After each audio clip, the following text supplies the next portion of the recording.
Two, one, action. Good evening. I'd like to call the October 10th Board of Education, Portland Highland Unity Free School District Board of Education to order. Please rise for the Pledge of Allegiance. I pledge allegiance to the flag of the United States of America and to the republic for which it stands, one nation under God, indivisible, with liberty and justice for all. Recommended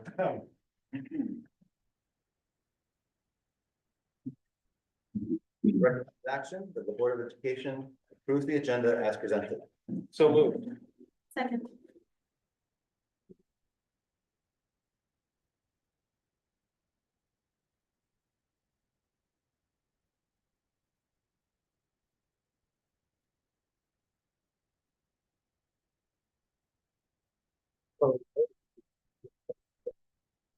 Thank you.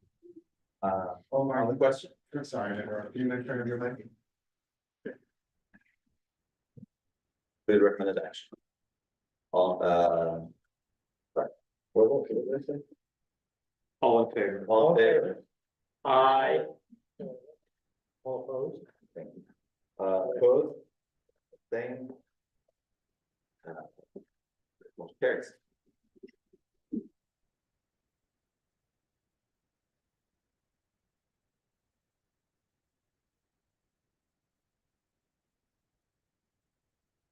We have a one. We have Connor Davies to present the other financial statements for fiscal year 24. Very much. Let's make sure that mic is on.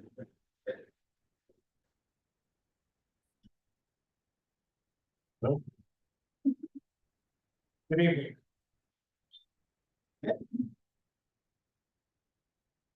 Prior to this meeting, I met with the audit committee, which is a requirement for school districts, and discussed the draft of the financial statements. Now, I'm just going to give you a brief summary of what we discussed in that meeting. We issued this report, the financial statement is in draft form, pending your approval. And within the report, with the independent auditor's report, there are 3 pages that contain our opinions, and the only pages that actually belong to us. Everything else in this document is the district's. And in the independent auditor's report, we issued what's known as an unmodified opinion, also a clean opinion. It's the best opinion that you can receive. I'm sorry to interrupt.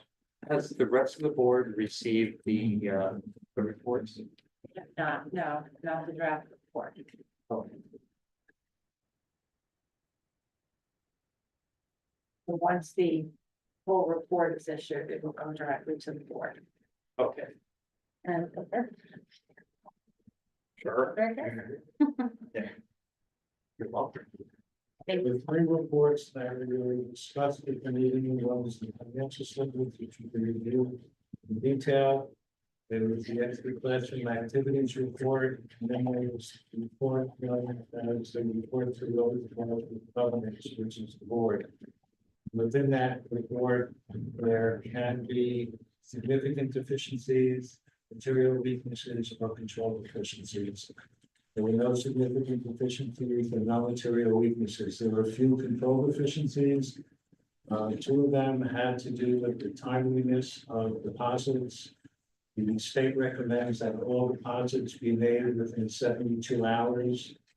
We sampled both the extra classroom activity receipts and the district's receipts, and there were, in one case, 3 deposits that were not deposited timely. And in the other case, there was one that was not deposited timely. These are known as control deficiencies, and for the most part, it's information that we're required to present to the board so they're aware of the deficiencies. The other one, that there was the miscellaneous special revenue fund. There were a few accounts that remained inactive during the year. Other than that, the audit went very well. There were no issues, and the financial statements can be issued tomorrow, pending approval. If there are any questions, I'd be happy to answer them. So, Alan, thank you very much for the audit. I just would also like to commend the business office staff, beginning with Barry Gamson, our treasurer, Kelly Lentz, specifically Sue Camilleri, who handles our accounts payable, and Lisa Ross, who handles our payroll.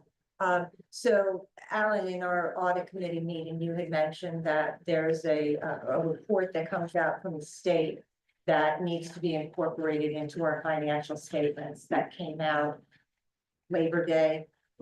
Okay, so in conjunction with that, so that report that needed to be incorporated to that, on top of the fact that the state says that we need to submit our report with board approval and finalization by October 15th, right? So the timing of that is challenging, considering we just received our draft report. So the board has two pathways that we can go.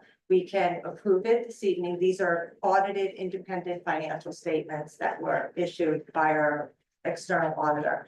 We can move forward and approve the minutes and get the final reports afterwards, or we could miss the deadline and not approve them until our next board meeting and then submit to the state late. And those are really our only two options. What's the implication of getting submitted late? I'm not sure. Alan, what is going on in your other districts? We audited about 45 school districts and discussing the status of where we are with all the audits with the other partners today. I believe there's probably going to be 6 that are going to be late. 2 years ago, I had a situation where the assistant superintendent for the business suffered a minor stroke and we couldn't get the audit in on time. It was issued probably, I think, like November 10th. Within a month, get to the deadline. There were those consequences. If there is a irregularity 1 year where you are late, it's basically an unwritten 1 month grace period. What we could do is we could submit them to the state. When we get the final draft, we could submit them to the state, meet the deadline, but not submit the board resolution. At which point they'll probably come back to us and say that you did not submit your board resolution, and we could have it on the agenda for our next meeting. There's another option, which is. Oh, I'm sorry, what's the deadline again? October 15th. October 15th, which is 5 days from now. The alternative would be to have a special meeting. We just need a quorum of 4. It's also a holiday. Right, the 14th is Columbus Day, We are convening on the 15th. and we're convening in the evening of the 15th for not a normal meeting. And we could do it at the board retreat and submit it before midnight.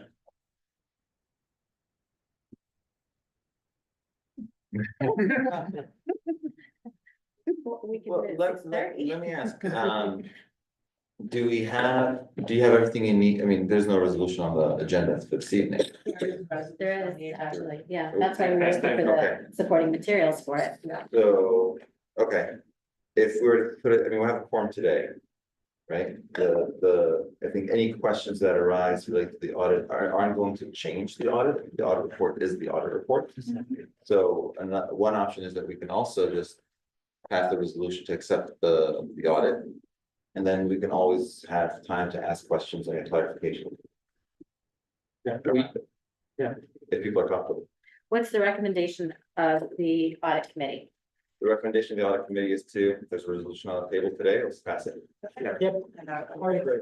Yeah, That seems reasonable then. And if I there just are didn't want to do that if you had questions or, you know.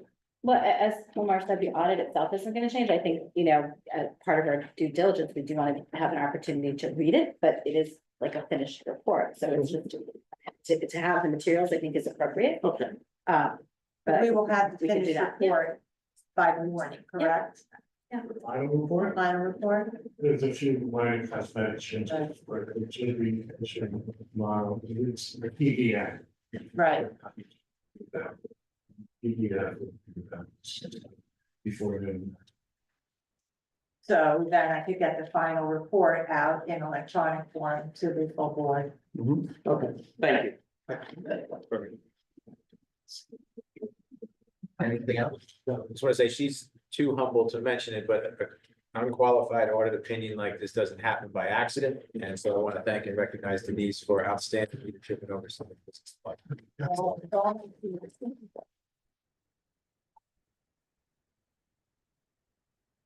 Big shout out to the team for great work on the audit. Thank you very much, Alan. Thank you, Barry. Have a good night. Thank you. I do. Anyone can come.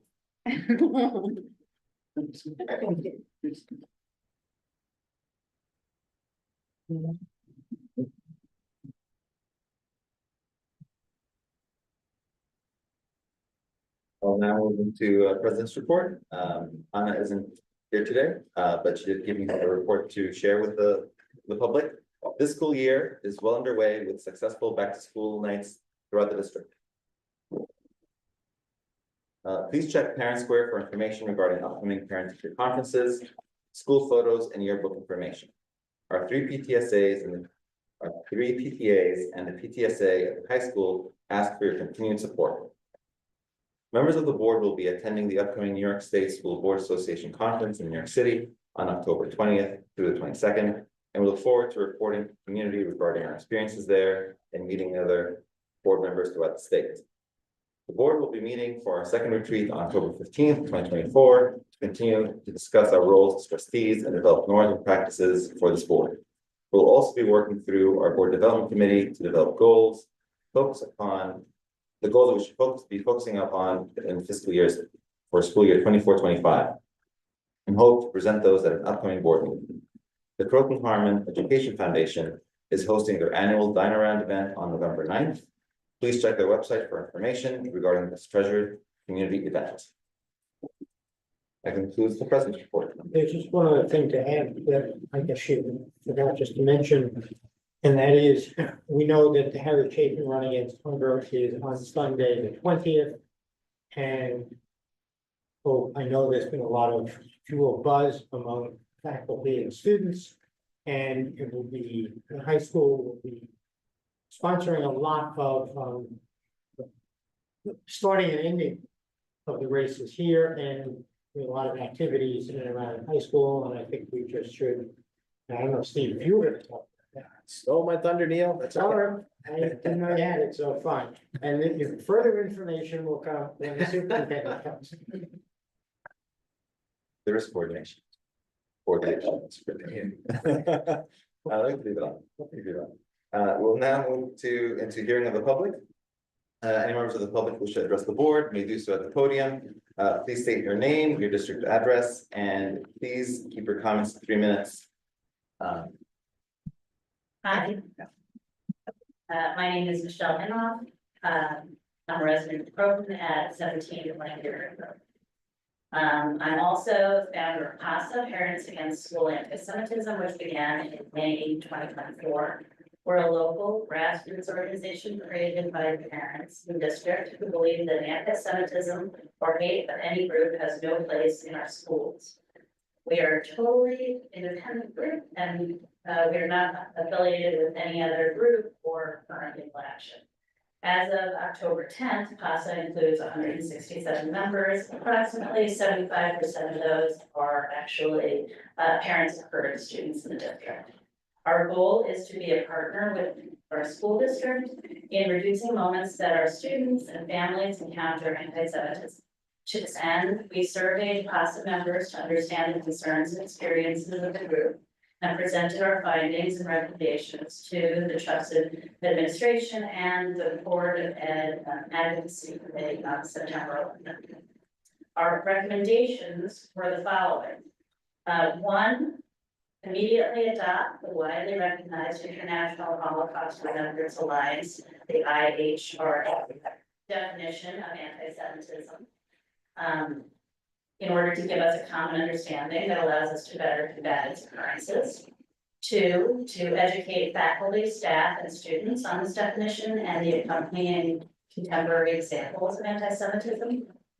Three, to create a central and transparent tracking system of anti-Semitism and other instances of hate so that we have a mechanism to see trends. And four, to include or add curriculum in practicing and encouraging civil discourse of challenging topics. We are currently awaiting a response that identifies CHUFSD's plan for accountability assessment and implementation of the recommendations, or a response that declines participation in this effort to reduce anti-Semitism in our district. When will this be provided? Is the question. To quote the New York State Department of Education in their Dignity for All Students Act training guide, prevention starts long before an incident occurs. Thank you.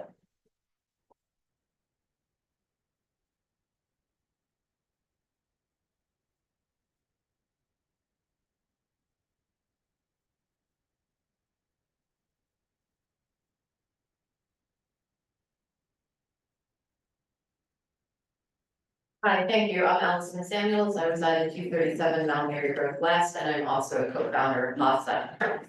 So on September 11th, we presented our findings for our spring report, and I'd like to put on the record what some of them were. Some of the key findings that we shared with the VOU are: one, that 100% of the, and just want to add to the record that about 51 CASA members hear or contribute to this report.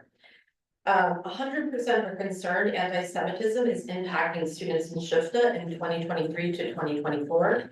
Concerns about safety and belonging are leading many to modify their behaviors, and 80% have shared these concerns with their children who are in your school. 9 incidents were reported to us from December 2020 to June 2024. 50% of these incidents were not reported to you because of fears of coming forward because of potential retaliation, indifference, getting someone in trouble, etc. 100% of the respondents feel CHUFSD does not have a good or okay understanding of anti-Semitism and how to identify it in 2024.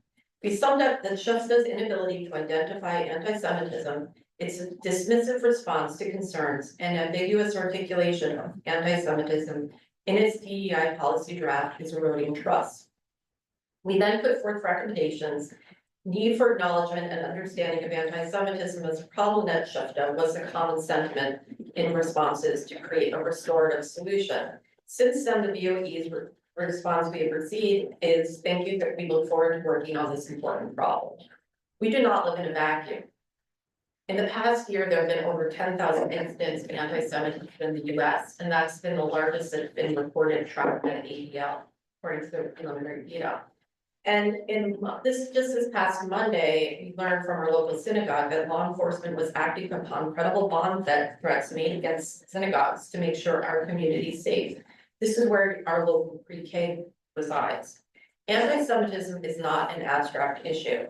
It's impacting our children as shows today, which brings me to ask the question, if you have students in the district who are being impacted by this hatred, why are you showing aggressive action?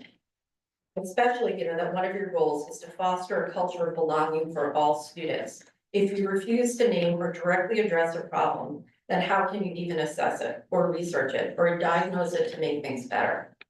There seems to be a double standard or disinterest or dare I say discrimination when it comes to concerns around Jewish students.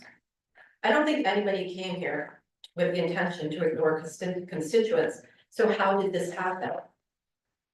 If what I'm saying is wildly inaccurate, and I really, really hope that I'm wrong, then please correct me by concretely sharing the specific action steps you are taking and the timeline you laid out to address the problem we have brought to your attention. Thank you.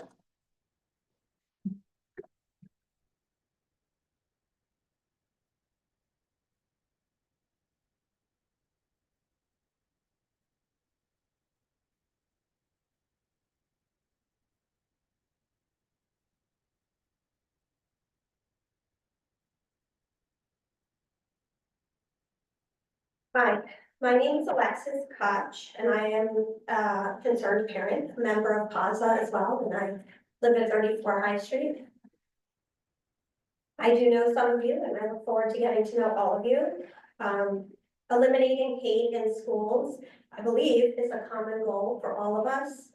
And I have loved this community for being so interested in the whole child and the social emotional component, and being comfortable to come to school as your whole self is important. And I'm sure you're aware about the rise in anti-Semitism. And although we're a small population, we are the most targeted for religious-based hate crimes. And we're at a perfect storm of when Jewish hate increases, holidays, elections, and war in the Middle East. The best way for us to combat anti-Semitism and make Jew hatred socially unacceptable, which I believe we all have a responsibility to do, is with education. You, the BOE, are in a unique role to help our schools step up and not wait for a crisis, but instead to proactively and intentionally help people to understand the importance of condemning Jewish hate and all forms of hate. Because our inability to do so signals to others that it's okay. That's how it spreads. I just wanted to open the dialogue with you so we can support our teachers and students in creating a society free of hate. There are many resources available to administration, faculty, and students. Not just Jewish sites, the UFT, the NEA have partnered to create curriculum, which will help support the teachers on this sensitive and important matter. We would love to hear from you in the coming weeks about plans to address keeping Jewish hate and other forms of hate out of schools. I look forward to your recommendations.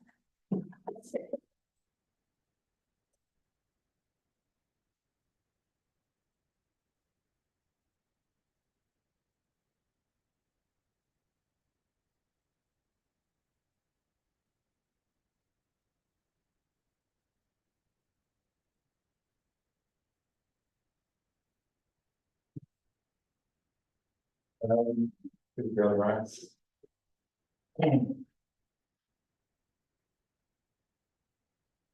Subject was just addressed in a kind of unusual from the DEI committee, but the policy committee, I should say.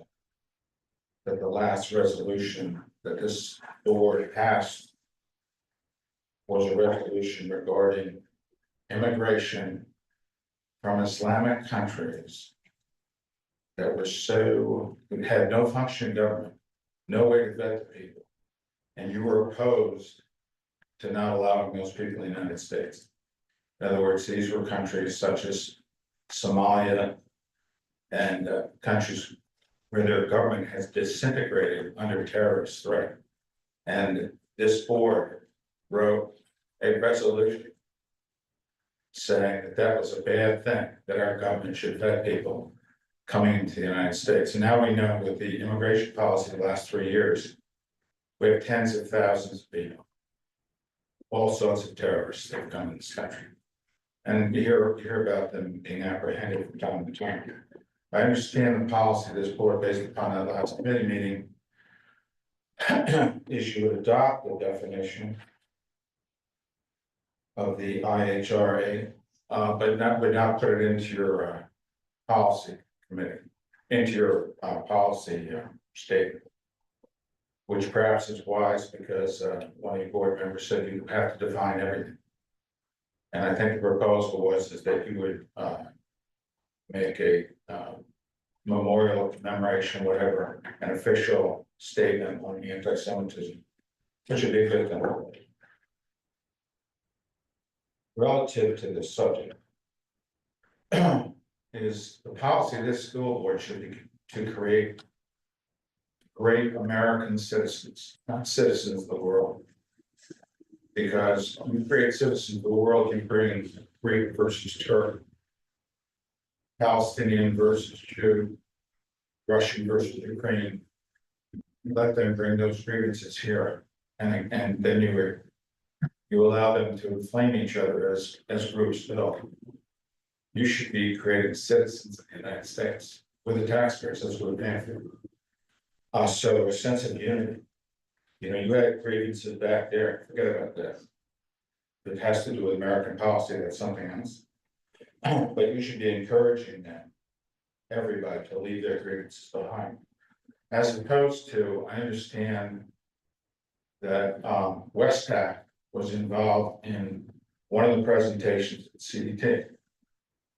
Westpac is a very old group, very old radical group in Westchester County, which is a conduit for the funding for half of the anti-Semitic demonstrations in the United States.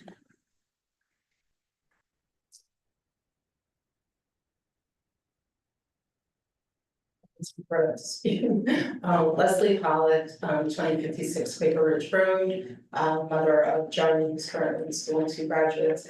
I'm here to support the people of PASA. For those of you who did not attend that meeting that they had, I really encourage you to take the time to set up a meeting with calendars. They did such a professional job that even my son took his Sunday to meet with the co-founder to find out more about it, since he has an interest in it. I just want to go on record to say that I'm disappointed. At the last meeting, I asked if there would be a new policy, procedure, or protocol about responding to the few of us that are here repeatedly. And of course, I didn't hear from anyone. But I also want to cite my personal experience of writing a long email to some administrators and board members, the entire board, about an anti-Semitic incident that happened with my son. And as all of you know that I expressed once before, not one of you responded publicly. One person who's not here did informally. That was very disturbing to me. And it wasn't until I wrote a follow-up email that stated, to me, that's an evidence of anti-Semitism on the part of the board for being unresponsive. Because many of us have friends who are writing in about DEI, and you guys respond, you form meetings, you hold meetings. So I'm kind of appalled at the lack of responsiveness. So I'm going to go on record again to state that I was at board meetings. People have repeatedly asked if there has been an inquiry or an investigation about what happened at Cultural Night, and everyone's just silent.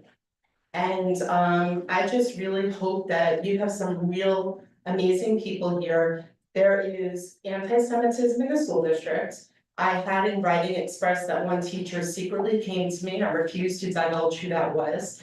Now a second faculty member, non-Jew, came to me, said it's pervasive, the kids complain, and yet you had such professional research, marketing, community involvement, and there's silence. To me, it's indicative of anti-Semitic behavior. Thank you.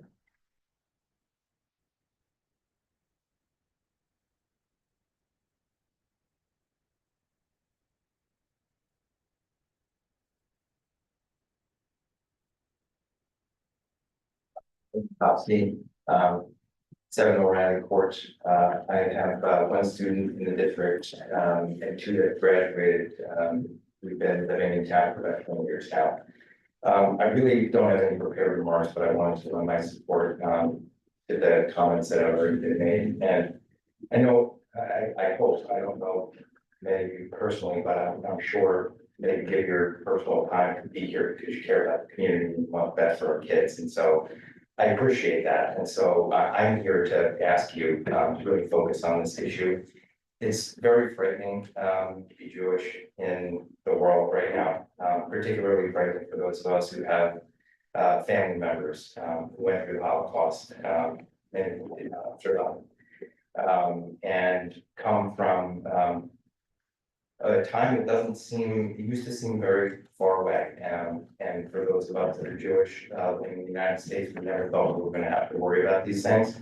But it's important for you to know how we feel, and that we're very concerned about our kids who want to know that they're safe.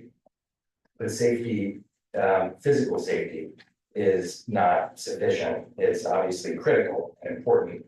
But hearing that the police need to go to the synagogue to make sure that the pre-K kids are safe. That's frightening that needs to happen in our town. And the best way to deal with it is to be proactive and make sure that the students, the administration, the staff are aware, and that there's an agreed perspective on what anti-Semitism is and how to address it up front. People need to be equipped to deal with this. And if you get out in front of it, it's the easiest way to address it. But anti-Semitism is insidious, and you really don't want to wait until you have a very significant event. And I will leave you with a quote that I'm sure you have all heard, but I think it's appropriate. The only thing necessary for the triumph of evil is for good men to do nothing. I would say for good people to do nothing. And so we would ask you to help us do something and be proactive and put policy in place and work with us. Okay.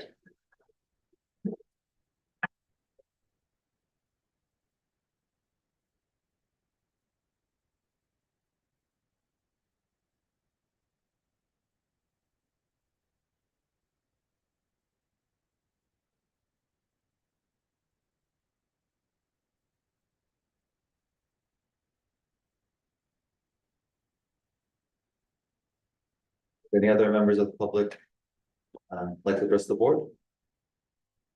There will be an opportunity at the end of the meeting to also, we'll have another hearing in the public. But thank you for all of the speakers that addressed the board. Move on now to the superintendent's report. Thank you, Omar. Good evening, everyone. Thank you to members of the community who are here in person and those who are watching from home. It's always a pleasure to get a chance to share some of the wonderful things that are happening in our schools and around our district, particularly over these past 3 or 4 weeks that have been so busy as the school year gets well underway.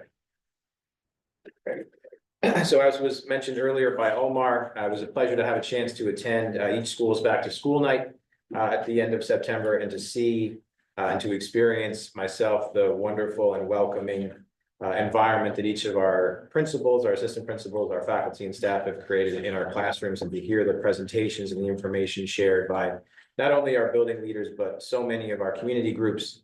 It's an exemplification of what makes our school district so special when everyone comes together on behalf of our students. So thank you to everyone who made those evenings so successful. Isabel, I'll defer to you on homecoming events. I just want to say quickly a thank you. This is, of course, a unique year with Spencer Field being under construction. So I wanted to again shout out Christine Drago and Carla Powell from the athletics office, our coaches, our families, the Booster Club, particularly Lori Zellman, in addition, Amy Capelli and Sue DeLascio for everything they did to make this such a special and memorable experience for our kids, as well as Brad Kennedy and the entire facilities department. That was a great week of Tiger Pride, and I'll defer the rest to you.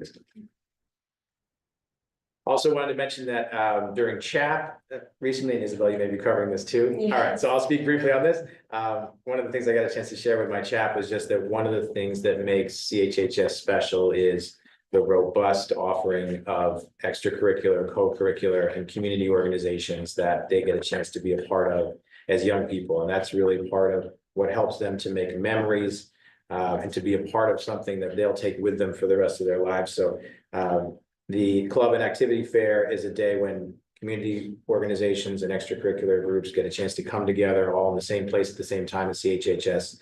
And to be there, to feel that energy is a really special moment.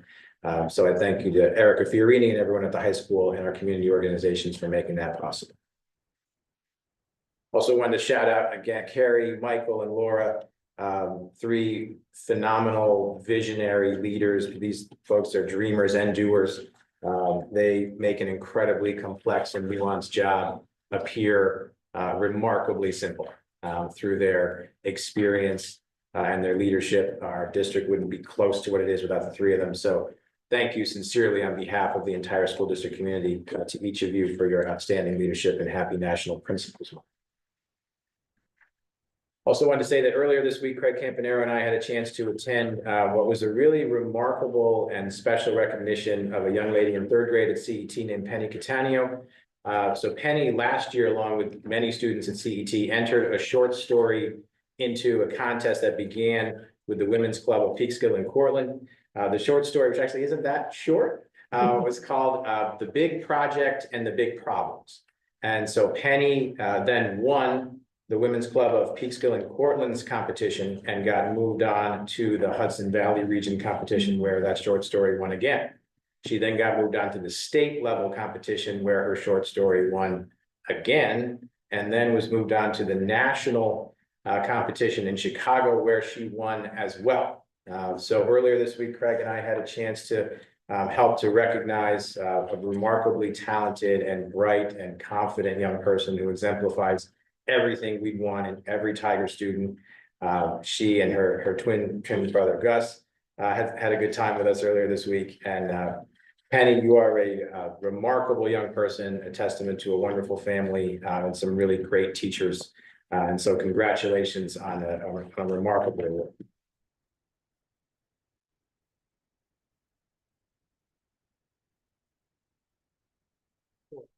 No. Is it that to be shared? Yeah, we can speak to the family about that. Yeah. Yeah, Yeah. I'd love to. And we can invite her here to read it if we. That would be nice. Oh, that would be, very. Yeah, we'll talk to Penny and her friend. Yeah. Also, to follow up on Neil's comment from earlier, reminder, Sunday, October 20th, is the annual Harry Chapin Memorial Run Against Hunger, which, as Neil said, is hosted here at CHHS. This is one of those special moments for our community to get a chance to come together to help those within our region and beyond it. It's one of the things that makes our school district community special. I look forward again to being a part of that. I've been in training-ish. And so look forward to running in the 5K with hopefully many members of the community on October 20th. Also wanted to mention briefly that John, Laura Dubeck, and I were honored to be asked to present at the New York State Council of School Superintendents Conference in Saratoga at the end of September on our work around the creation of the vision map and the concept of what school can be.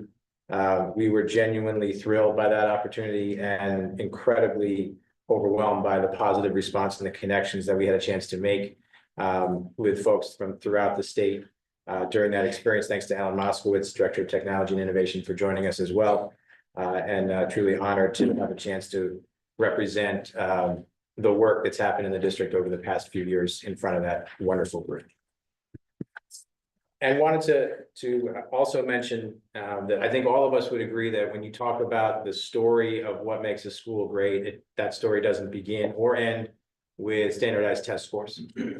Instead, it's our belief that when you allow talented and visionary faculty to innovate, to create, to take thoughtful risks and push on what are some traditional aspects of school, one of the byproducts you get are students who are inspired by learning for the sake of learning and not just the pursuit of a test score or the highest GPA. And I think, evidence of that philosophy came to us yesterday. We were told by the College Board that CHHS for the 23-24 school year has been awarded the Platinum School Honor Roll Award for a couple of things which are incredibly near and dear and important to our hearts. Not only the high level of student achievement on advanced placement exams, but also CHHS was awarded the Access Award, which means that it represents, as they would call, underrepresented communities' participation in advanced placement exams. And so just to quickly give you a little background here, there are 3 components, all of which CHHS earned the highest level, the platinum level. The first is called College Culture, which asks the school to expand culture by enabling 80% of the graduating class to experience one AP course before graduating. CHHS achieved that at 88%. The second is College Credit, which they indicate is assisting with college affordability by enabling 50% of your graduating class to earn college credit by earning an AP exam score of 3 or higher. Again, the target was 50%, CHHS achieved 76%.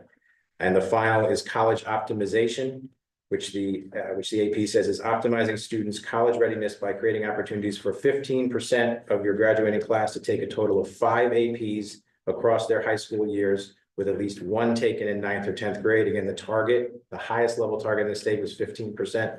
CHHS achieved that at 50%. So a remarkable accomplishment and incredible credit, not only to those faculty members, but to the entire faculty and staff at CHHS, and that's a school district recognition. So it's an honor to get a chance to share that, and we'll be putting that in writing for the entire school district community tomorrow. So congratulations to Laura, to Mark, and to the entire faculty and staff at CHHS. That is it for me. Thank you very much, sir. Thank you, Superintendent Walker. I will now turn it over to the ex officio student trustee. Hello, good evening, everyone. So I'm here to give the board report for the student perspective. So as Mr. Walker said, we had homecoming week at the end of last month in September. It was from the 23rd to the 28th, and at the end, on the Saturday, we celebrated everything with the Tiger Tailgate Party at CT Upper. So this was after the football game against City Hollow. And at this party, there were food trucks, there was a DJ, games, and lots of giveaways. And it was all free for students, so a wonderful opportunity offered to us. So thank you to the Booster Club for making this all possible. Again, as Mr. Walker said, we had our club and activities fair at CHHS on October 8th, which is just a gathering of student clubs, and then local volunteer organizations looking for student input. And it's just a way to see and give students the opportunity to understand what is being offered to them, what they can join, and what they can do for their community. So that was a great time. And tomorrow is the SFC annual retreat at Teton Reservation. And at this retreat, what we do is the SFC members will elect their executive board. So that's the president, the vice president, secretary of SFC. And additionally, we will decide our theme of the year. So it's what we focus our efforts on. For example, last year's focus was building interconnectedness between the grades. You know, you have your grades, and then you have the interconnectedness between, you know, 9th and 10th or 11th and 12th. And lastly, the PSAT will be held at CHHS for 11th graders this week. And that concludes my report. Thank you. Thank you, Isabel. We'll now move into new business. I'll pass it on to the policy committee to talk through a couple first readings for the board to review. Okay, there are two policies that are on the agenda for first reading. The first relates to graduation requirements policy 4770 and is a minor change, relatively minor request by the high school administration and director of pupil personnel services to address the situation where a student may not be able to achieve the required 25 hours of community service. Possibly because that student has certain special needs that makes it impossible for them to do so. Many of those students are students who are enrolled in our district and receive a high school diploma, but actually receive their education out of district at BOCES or another placement where they are not necessarily have the opportunity to do community service. And so those students, rather than having the administration come to us and ask for a waiver for those students so that they can graduate with a first high school diploma, to have those students be considered on an individual basis by administration. Second group are students who come into our school later than 9th grade and may not have the opportunity in the shorter period that they've been enrolled in our school to reach 25 hours of community service. That's what policy 4770 will do. Policy 5252, which is entitled Student Activities Funds Management, is a policy that deals with how co-curricular clubs, extracurricular clubs, manage their funds. That subject is pretty tightly regulated by guidance from the state education department. And in our internal audit last year, the internal auditor identified that there are some, how should I put it? Discrepancies in how clubs that may not be active, what happens if the monies that those clubs have in their accounts, and how those monies should be accounted for, and if a club is inactive, to distribute those funds of the inactive club to another, in the high school, to student Congress account, and in the other schools to the student government of those schools. One of the issues is the definition in the current policy, or the statement that a club will be considered, have to basically give up its funds if it is inactive. However, we do have situations where a club may not have a financial activity, not taking money in or not spending money, but they actually are not inactive.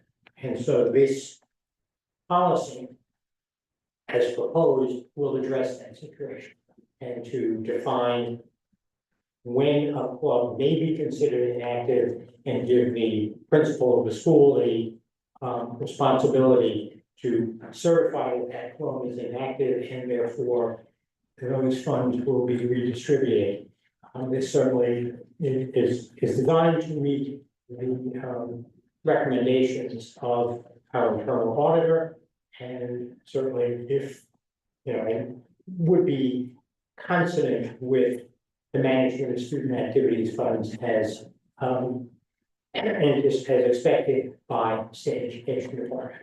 If there are any questions, any members of the board, we will be having this for second reading in November, and if there are any questions by the board or the public, should be directed to the policy committee, an email the district clerk, or you can email me, and the policies themselves, which are in a red line track changes form, are available in the policy corner on the BOE web page.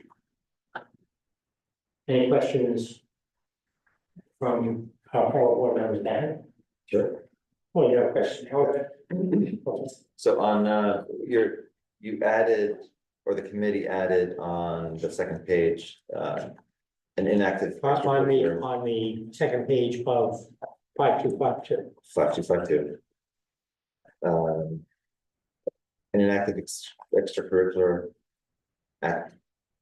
activity, but the classroom activity shall be defined as one having no financial activity. I thought I wanted to define it as no activity, but the measure that the auditors are looking at was financial, right? But the club had met, but had no financial transactions. So we want to clarify that did talk the about no that, you're right. activity is non-financial. Yeah. Okay. Yeah, we talked about that last year, I think, actually, Neil, when this came up again, and I think we didn't get that nuance when we reviewed the policy, but that's a really good reminder, I think. Do you agree? Yeah. Yeah, I mean, yeah. Right, I mean, the concern was, what you talked about, so non-financial activity, that change, I think, is what we were aiming at and should have picked up when we discussed this a couple weeks ago. Yep. So that change certainly can be made before. Thank you. If there's anything else, please let us know. Is that? If I have a question, and then if the answer is yes, then I have a follow-up question. Sure. Does this apply, or does the school give money to clubs, or is this like money that the clubs have raised for themselves? That's going to be redistributed? This applies to funds that the clubs have generated independently. Okay. Right. And there are rules that each faculty advisor is aware of as to how those monies should be taken in and how those monies should be accounted for and so on. But the actual management by the commissioners or the Department of Education is not by the faculty member, but by the treasurer of the club. And it's, if SFC does ping pong tournament, right, as you do every year, that's, you get the money and you have to manage it and spend it, and that's what this refers to. The district does provide stipends for the faculty advisor. But that's separate, because that's not money that goes into the club's account. Josh, did you? You covered it. Any other questions? Yep. Okay. So you can move on to. Oh, we're done. Actually, I do have a question. When do we expect that this will come, when do we expect that this will come back for a second reading? I would assume November business meeting, unless there is some reason that you feel we have to do it by October 24th. Then our next. I don't think it needs to be done on October 24th, and I think the next business meeting would be fine. Unless Denise had. No, okay, so for the next business meeting. Thank you. You're good? Okay. Moving on to instructional personnel. Item 4.1, recommended action, resolve that the Board of Education hereby approves the resignation of Taylor Rossi, teacher at Dearbank Portland Middle School, effective September 18, 2024. So moved. Can I get a second? Well, formally seconded, it makes me sad. On the question? All in favor? Aye. Hi. Abstain, opposed, motion carries. Recommended action, resolve that the Board of Education, upon the recommendation of the Superintendent of Schools, hereby appoints Nicole Damasio as a 1.0 FTE special education teacher, special education tenure area at the Dearbank Portland Middle School at a salary of $67,697 MA Step 1. Ms. Damasio is appointed to a 4-year probationary term as a special education teacher commencing on September 19, 2024, and probationary term ending on September 18, 2028, the tenure area of special education. Ms. Damasio has initial certification in students with disabilities grades 1 through 6. So moved. Second. Sorry, I didn't beat you. Okay. You want to? I'll, Anamika, put you down. On the question? All in favor? Aye. Aye. Abstain, opposed, motion carries. And 4.3. Recommended action. Resolved that the Board of Education hereby approves the 2024-2025 New Croton Harmon High School Co-curricular Club Charter application as presented. Second. Well, these are several of them. These are all new clubs that are being formed. So get the moving time of question. Yeah, no choice. Yep. So I guess, Josh, a lot of these are new clubs for this year, I guess, but a lot of these clubs. I mean, most of these, I mean, if not all of them, did exist last year. All right. Oh, I'm sorry, look at 4.3. I was doing wrong one. Right, Yeah, new ones, these are all new. the new ones, yeah, okay, I'm sorry. All I could say is that I am consistently impressed with the diversity of interests of our students and with the ideas that they have for co-curricular activities and with the school district for its willingness to support. And I greatly support these activities.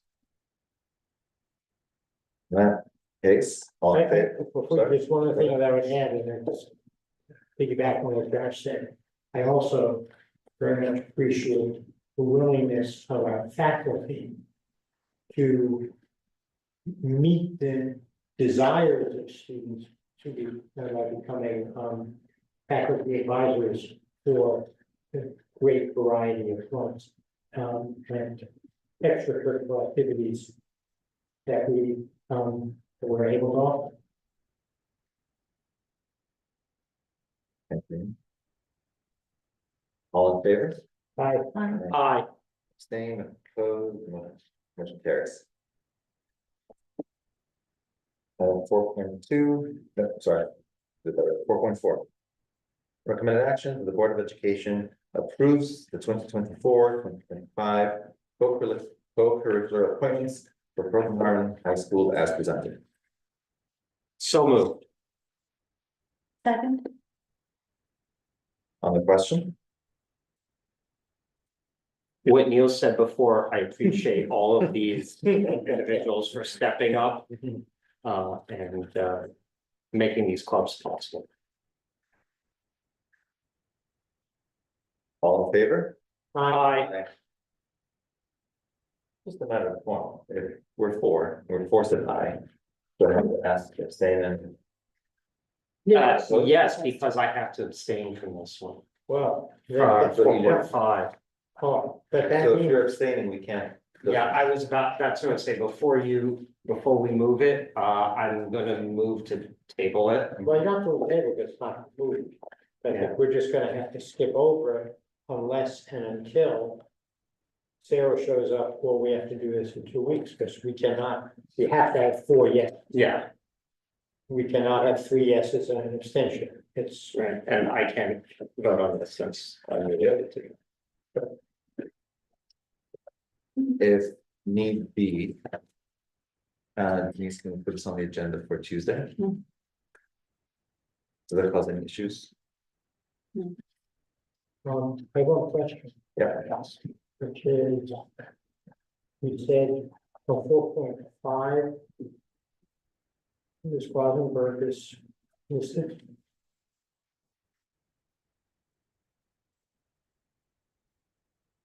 Four point five is the PVC, Oops, 4.7, 4.7 is the one that we cannot do. yeah. So we can do 4.5. Yes, we can do 4.5, we can't do 4.7. Okay, so That's right in do we need to amend? No, just Anything? Just skip. no, let's do 4.5 because we can. When I get to it though, I'm saying we're skipping. No, when we get to 4.7. Right, Let's get it. we'll That's do that right. later. So, who's on first? 4.5. Recommended action, the Board of Education approves the 2024-25 co-curricular appointments for Pierre Van Cortlandt Middle School as presented. So moved. Second. On the question, I note that there is a typographical error. On the destination imagination line, that should be Shannon, Shannon, at 2 N's actually, Shannon. Last name Varican, VAREKAM, Varican. Only one hand. Is that their, well, whatever it is, I think we can. Correct misspelling. We know the person. thank you for that. All in favor? Aye. Staying, opposed, motion carries. 4.6, recommended action that the Board of Education approves the 2024-25 co-curricular appointments for Gary Tompkins Elementary School as presented. So moved. Second. On the question? All in favor? Aye. Staying, opposed, motion carries. Skipping 4.6. Just skip 4.7 and when Josh goes home tonight. I will explain. Nobody Why she doesn't apply. I don't be part of that. So 4.8. Recommended action. Resolved that the Board of Education hereby approves the professional development advisor appointments for the 24-25 school year as presented. So moved. Second, On the question. All in favor? aye. Aye. Opposed, abstained, motion carries. Ongoing business. Recommended action, resolved that the Board of Education hereby accepts the external audit report prepared by PKF O'Connor Davies LLP with corrective action plans for the year ending June 30th, 2024 as presented. So moved. Second, On the question. we had a discussion before with Yeah. the audience, I think we know. All in favor? Aye. Aye. Abstain, opposed, motion carried. Okay. Well, there. Consent agenda. Recommended action, resolved that the Board of Education hereby approves the consent agenda items.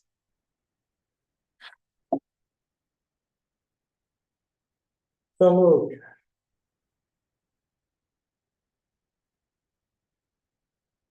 Anyone want to Volunteers? Second. On the question. I mean, I'm sorry, give me just a moment. Yeah. No, I'm sorry, I was distracted because I know there was a way out and I just wanted to make sure I looked at it, so.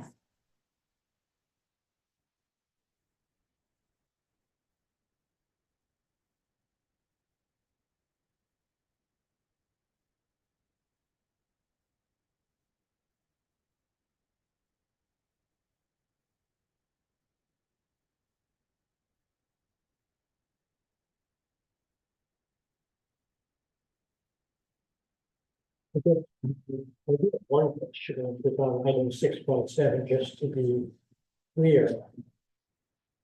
Maybe this is for the public's benefit, mine as well. The individual, Scott Giordano, who is no longer going to be the assistant, varsity assistant boys basketball coach, but will be the JV basketball coach. Are we talking about Scott Giordano the younger? Yes.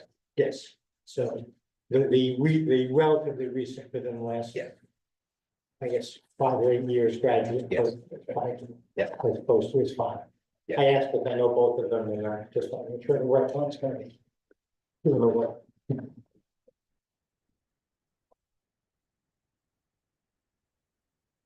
But I think we reported in some way for disambiguation. I don't think so, he's, you know, the right person has signed his. Presumably, obviously, Personnel. paperwork. Yeah. I'm just wondering if it needs to be, that if the distinction needs to be made in the minutes in some way. Well. Hello. When Denise. Writes up the minutes. It's his legal name and then it's not, That's- yeah, so that's what's on his hire paperwork. Both go by the same exact legal name. I guess so. Okay. Any other questions? Think you're right. Okay. All in favor? Aye. Abstain, opposed, motion carried. Moving on to our second hearing of the public. Any members of the public who would like to address the board, you can do so at the podium. Please state your name, district address, and please keep your your comment for 3 minutes.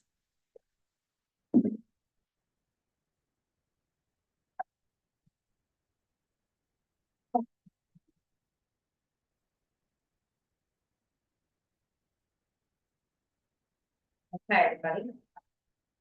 I'm Allison Burlington, I'm a parent of a child at CET. And so I just want to point out the sweater that I'm wearing. There's a black sheep on that. That is how a lot of the Jewish community is feeling in Brooklyn right now.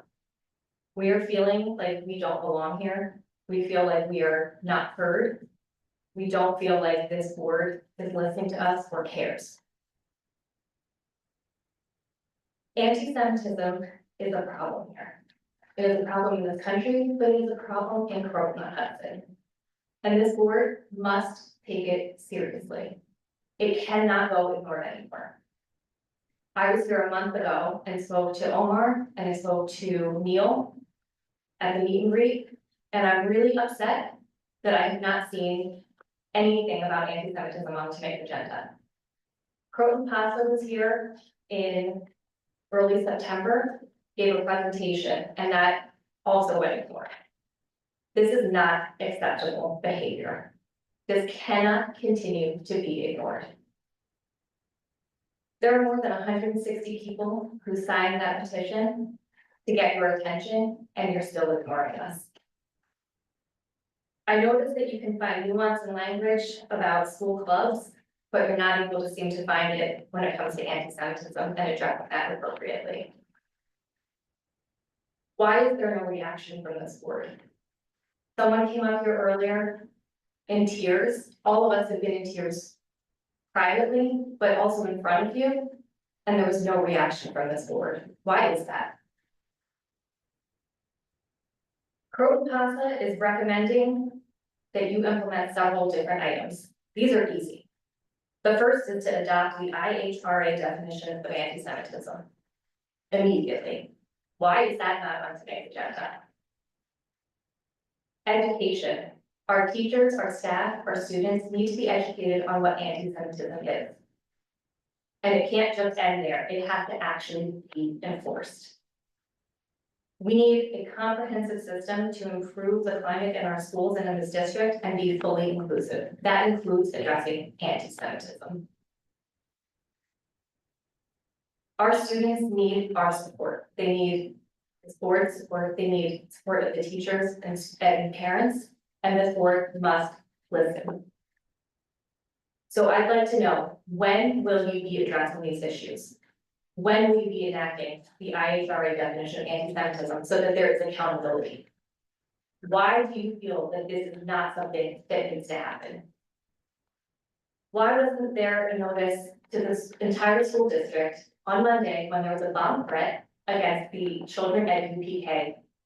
That should have gone district-wide. Why was that not shared? Anti-Semitism is real, it is in our community, and it must be addressed immediately. Thank you.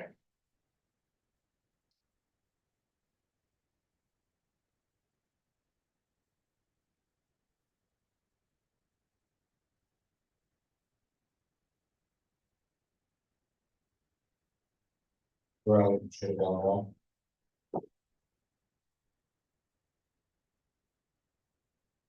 This is issue directly related to the subject and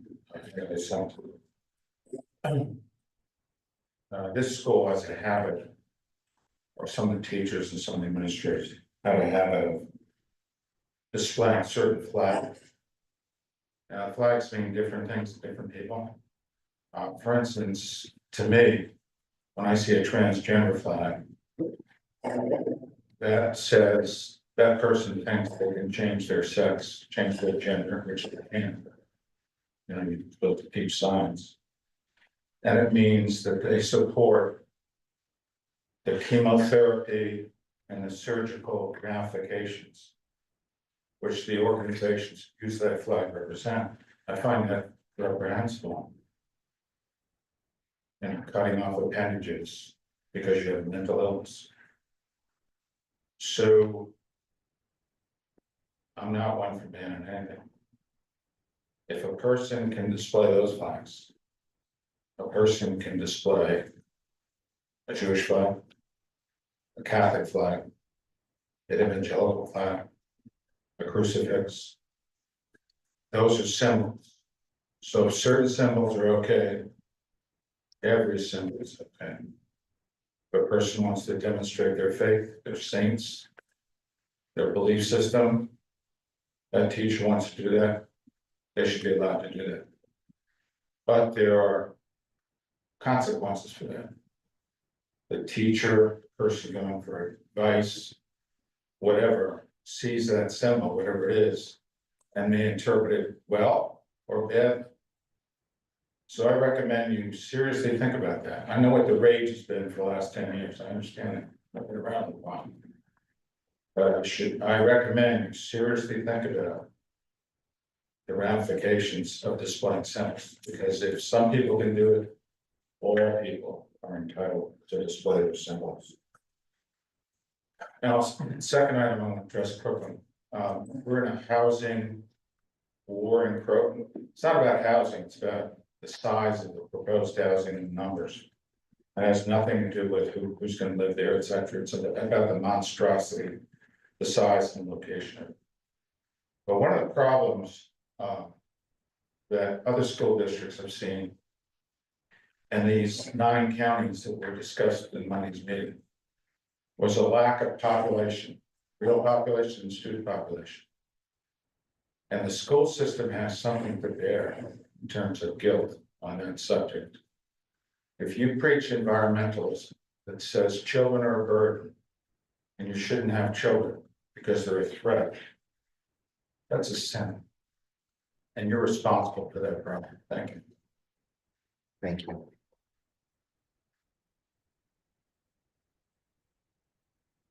We will now move on to board reports. Starting with advocacy. Well, the advocacy chair is not here tonight, and my other advocacy colleague, Sarah Carrier, is actually attending on our behalf the New York State School Boards Association's annual business meeting, at which she's representing us and voting on the resolutions as they relate to legislative advocacy for this current cycle right now. So that's what's actually going on. We have not met actually since the last board report, so there's really nothing further. We have not met formally as a committee since the last board report, so there's nothing further to report from the committee. On audit, Josh, do you want to say something? As we've already discussed, the audit committee met today immediately before this meeting to receive and discuss the draft audit reports from capital committees. Go ahead. We No, go ahead. just meant it to be on. No, we just meant because we said he's the chair. And then we pointed to it, and then we started. Go ahead. I'm happy. It's okay. I'll give you a chance. We didn't decide that, did we? Yes. you Oh, pointed No, we at did. that. Go ahead. I'm Okay. sympathizing. How you feel? You're not sitting with them, but go ahead. And we've already discussed it, so there's nothing additional to report from the audit committee, and we do not have a next meeting scheduled yet. Okay. Should I pull up Josh and take board development, and I'm okay if you want to do it. I'd be happy to do it, because I think we did actually make me put something together and email it. I think that qualifies me as being able to represent it. Go for it. So thank you, kind of that. So board development did actually meet about 2 weeks ago to put together sort of like a view to what we're hoping to be working on as a committee to support the work of the board. The first of those is, of course, our board development sort of retreat that's scheduled for next week, at which we will go over, we'll have a conversation about developing norms, practices, and procedures, and making sure we're in alignment in terms of how we want to communicate internally and externally. So it should be a good discussion. You all were actually sent an agenda for review. It would be lovely if you would look at it before the retreat, since it is on Tuesday. And I will also draw your attention to, you've got a sneak preview of the fall 2024 Learning Walks invitation calendar that our clerk put together for us to mark with our potential availability to attend some of these things. I'll make the hard pitch, which is, the administrators do set aside time to make these opportunities available to us. So in order for them to happen, we have to have a couple people sign up to make it, worth the time and the effort. And we encourage you publicly at this meeting to please fill it out so that we can get them set up. See, that's what you get when you make me a chair or something. Awesome.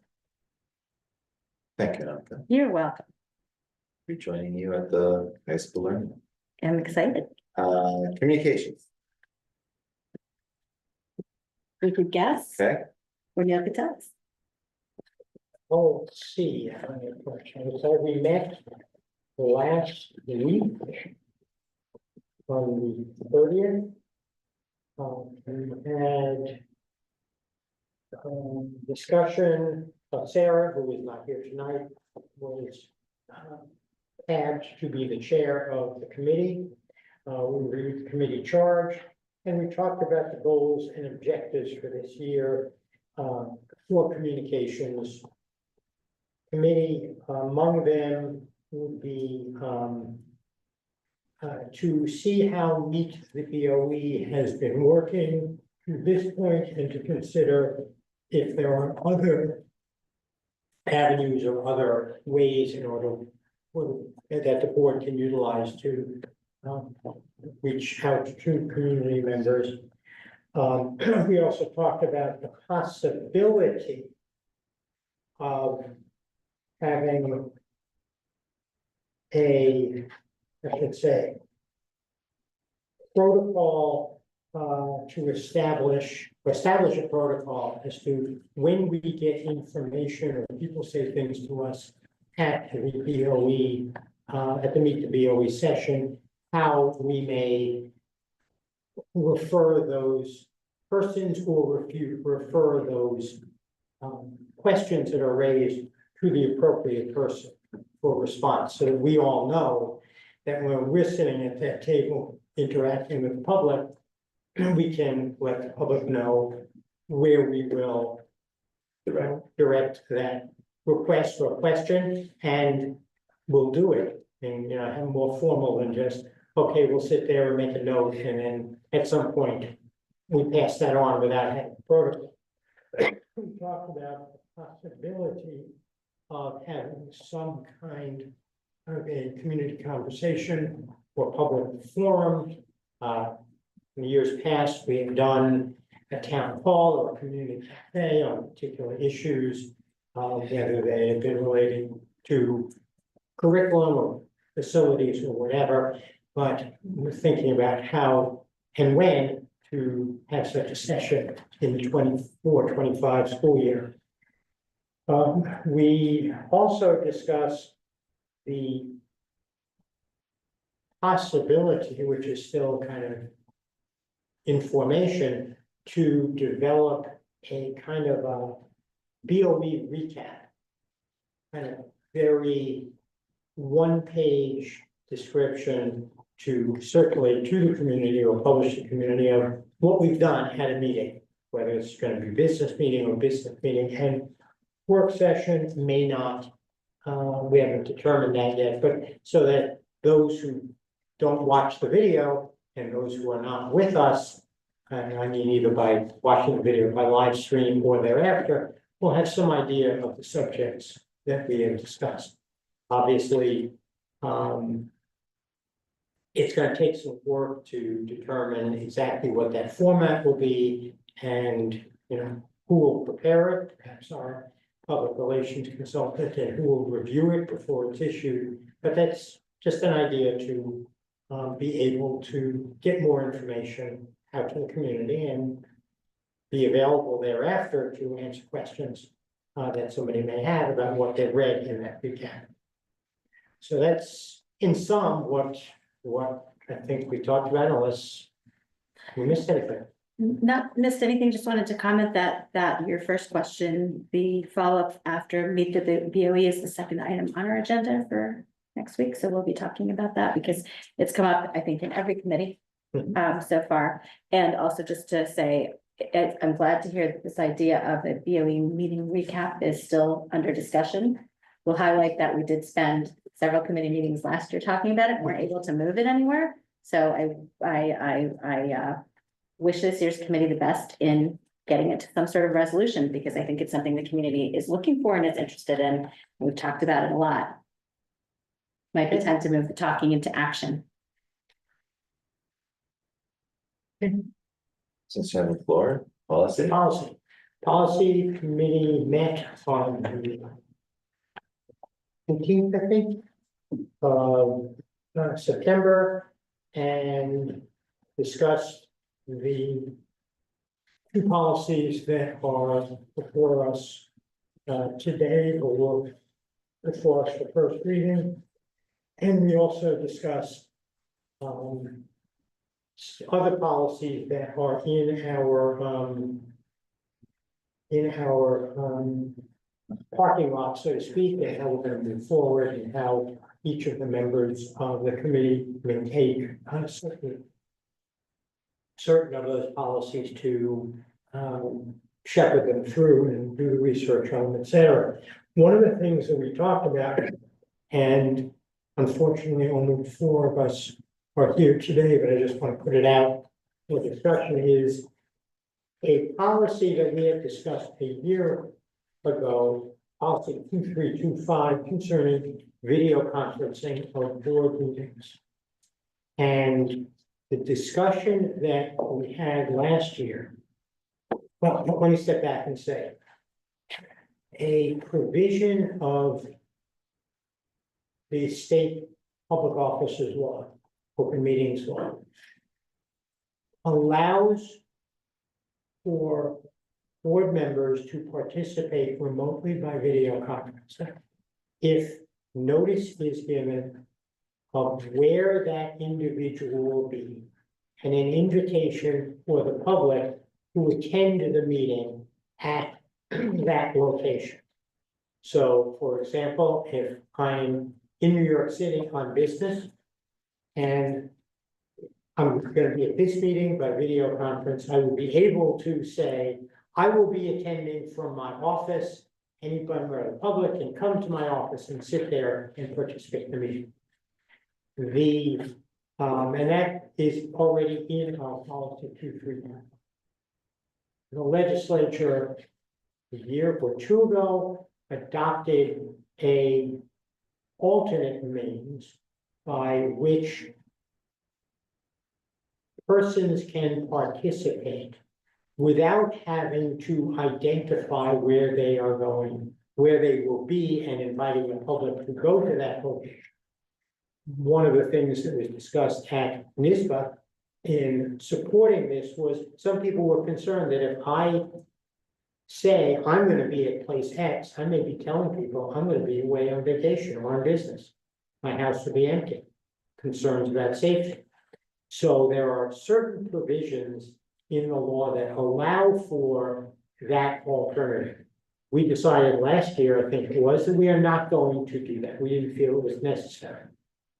But what was raised for the committee to consider is if those extraordinary circumstances that might require someone not to participate include such things as illness or childcare responsibilities, then the board and the, I believe the statute had been modified to include that as one of the extraordinary circumstances.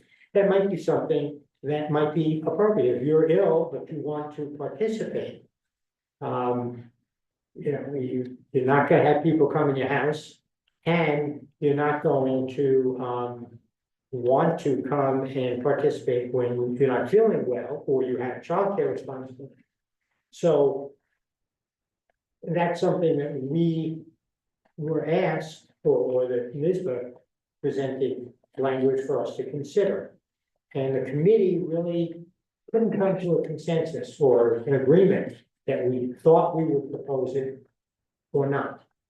And for that reason, it was decided at the committee meeting that we basically poll the board and see, what the board thinks. Should we go forward? And if so, we would go forward, and if not, not. Unfortunately, we only have 4 of us here, and well, 2 of the committee members are here, and I know, Josh, you were on the committee last year, so you recall the prior discussion. Right. I think it's something we, as a committee, would like to get a sense of the board on before we do any more work on it. But I don't know that we can get it today in the absence of Sarah and Theo. You spent a lot of time presenting it. We could get initial feedback. From Sure, why not? I think it's a good idea. I think we should do it. I second that. And I stated at the committee meeting, I thought it was a good idea and I thought we should do it. So I reiterate that. So, well, given the fact that we had kind of a consensus Yeah, enough to go forward, then at our next meeting, we will put this back on the agenda with language to do it. Now, one of the things one of the things that is different about this situation is that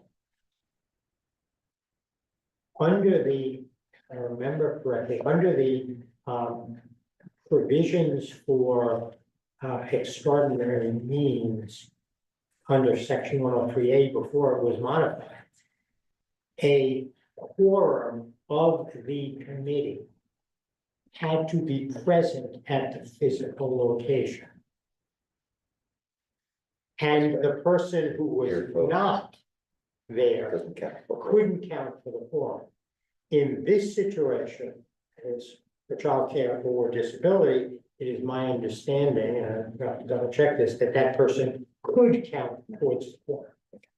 So we will, you know. we'll- Yeah, I think it's worth bringing to the full board for discussion and.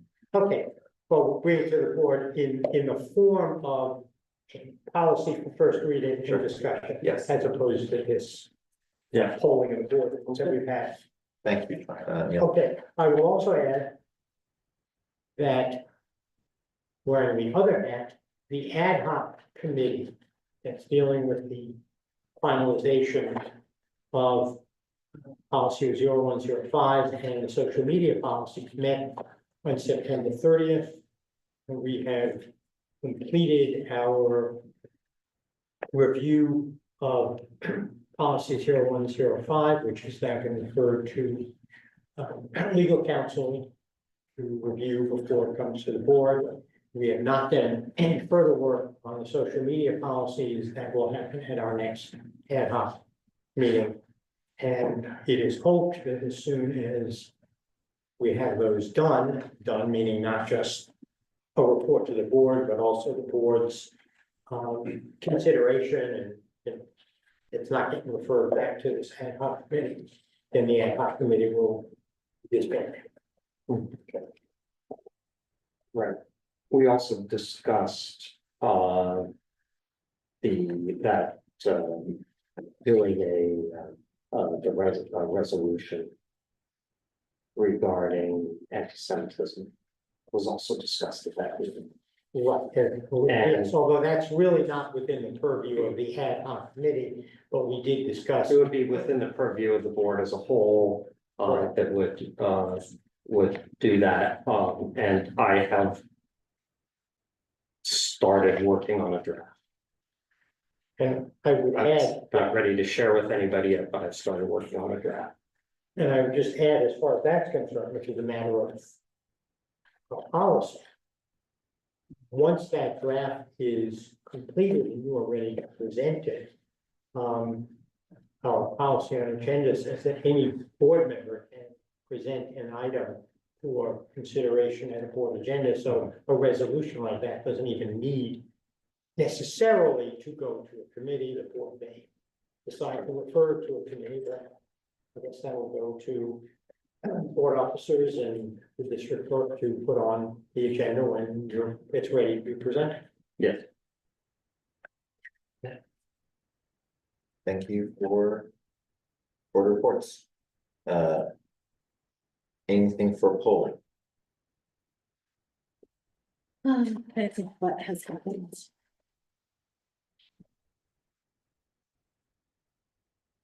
Did you do an update on FXC last time? I don't remember. I know.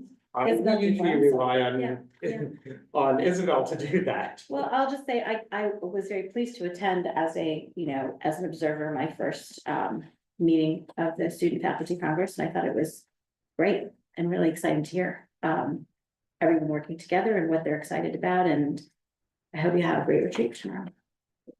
Still. Moving on to item 7.4, items needed for next Board of Education meeting.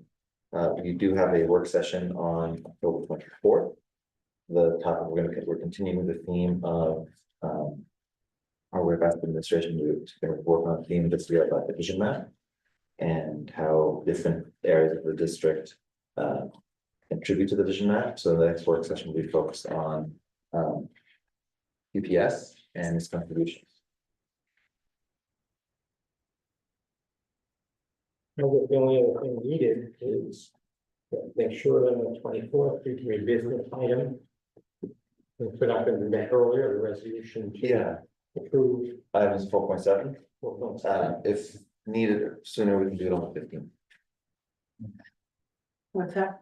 4.7. The person who did not get appointed to co-curricular activities because Did somebody, you get that, Denise? somebody had to abstain. So, as soon as that can be approved, the only thing I'm thinking is we're not really gonna have a formal notice of meeting on the 15th unless there's other things to be done. So if it can be April 24th, I don't see the reason why it would wait until the 24th. Didn't we approve? No, not 4.7. Because we don't, with John abstaining. Right. When I abstained, we didn't have a quorum. So it was just skipped it. Right, but we did approve the The others. audit. Oh, yes, the audit was So approved. so that we don't need to have a meeting on the 15th. That can wait. Yeah, Okay. yeah, perfect. You're sure? Okay. I'm sure. Okay. Any other items for next Board of Education, for the next meeting? With that, recommend action, the board adjourn at 9:04 PM. So moved. Second. All in favor? Aye. Abstain, opposed, motion carries.